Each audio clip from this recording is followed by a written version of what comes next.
আসসালামু আলাইকুম viewers, welcome to my channel. কেমন আছেন সবাই? আশা করছি ভালো আছেন। আমিও আলহামদুলিল্লাহ ভালো আছি। আজ আমি বছরের প্রথম তরমুজ কাটতে যাচ্ছি। জানি আপনারা বলবেন তরমুজ কাটার মধ্যে এমন কি আছে, কিন্তু বিশ্বাস করেন, একে তো গরম পড়ছে ভালোই, তার উপর যদি মিষ্টি আর রসালো তরমুজ পাওয়া যায় তাহলে তো কোনো কথাই নেই। এই যে দেখুন, একদম ফ্রেশ তরমুজ, বাজার থেকে এনেছি সকালে। এখন কাটবো, দেখি কেমন হয়েছে। দেখতেই পাচ্ছেন কতটা লাল টুকটুকে, তার মানে খেতেও মজা হবে। বছরের প্রথম তরমুজ ভালোই পড়েছে, জানি না বাকিগুলা কেমন হবে। তরমুজ বাছাই করা একটা শিল্প। তরমুজের কিছু বৈশিষ্ট্য আছে, এগুলো দেখে কিনলে ভালো পড়ে, আবার মাঝে মাঝে খারাপও পড়ে। বছরের প্রথম তরমুজ এরকম হলে বুঝে নিন এই সামার ভালো যাবে।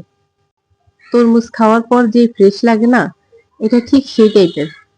একদম ঠান্ডা ঠান্ডা, মিষ্টি আর রসালো, খেলে একদম মুড ফ্রেশ হয়ে যায়। তো এই ছিল আমার বছরের প্রথম তরমুজ কাটা। আপনাদের প্রথম তরমুজ কেমন হয়েছে কমেন্টসে জানাবেন। আর ভিডিওটি ভালো লাগলে একটা লাইক দিবেন। যদি নতুন হয়ে থাকেন তাহলে চ্যানেলটাকে সাবস্ক্রাইব করে পাশেই থাকবেন। দেখা হবে নেক্সট কোনো ভিডিওতে।